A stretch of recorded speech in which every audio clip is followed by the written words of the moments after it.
ఏకగ్రీవంగా మన గవర్నర్ గారికి పంపించడం జరిగింది. ఆ బిల్లు రేపు సోమవారం రోజున నోటిఫికేషన్గా రాబోతుంది.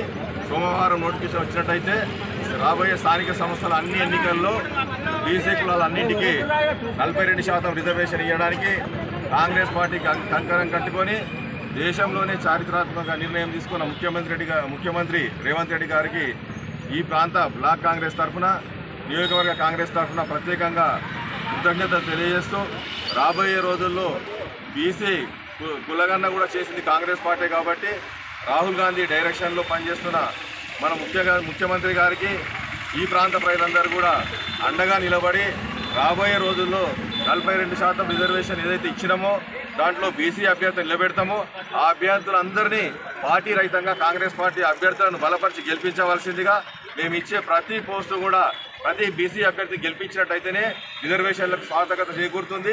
ఖచ్చితంగా కాంగ్రెస్ పార్టీ అభ్యర్థులను బలపరచవలసిందిగా ఈ ప్రాంతంలో అన్ని బీసీ కుల సంఘాలకు, అన్ని కులాల నాయకులకు, వాళ్ళ ప్రజలకు విజ్ఞప్తి చేస్తూ భవిష్యత్తులో నాయకులను తయారు చేయడానికి ఈ ప్రాంత బీసీ నాయకులను కూడా మేము ముందుకు తీసుకొస్తాం. వాళ్ళందరికీ ముందు పెట్టి పార్టీ నడిపిస్తామని తెలియజేస్తున్నాం. రాష్ట్ర ముఖ్యమంత్రి వర్యులు యనమల రేవంత్ రెడ్డి గారు 42% బీసీ రిజర్వేషన్ స్థానిక సంస్థల దృష్టిలో పెట్టుకొని రేపు జరగబోయే స్థానిక సంస్థలలో పార్టీ తరఫున 42% బీసీ రిజర్వేషన్ కేటాయించినందుకు రాష్ట్ర ముఖ్యమంత్రి వర్యులకు కాంగ్రెస్ పార్టీ తరఫున మేము ప్రత్యేకమైన ధన్యవాదాలు తెలియజేస్తున్నాం.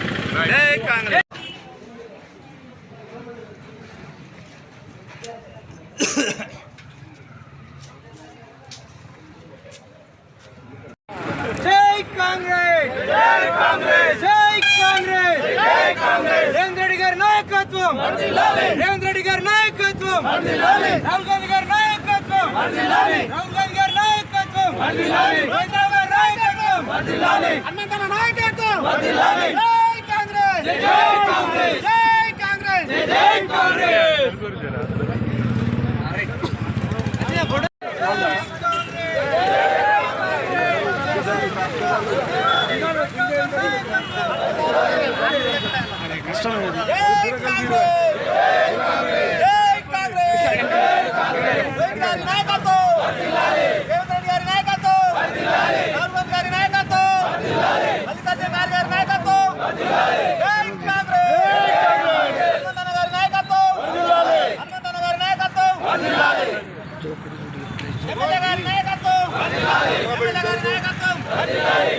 నాయకత్వం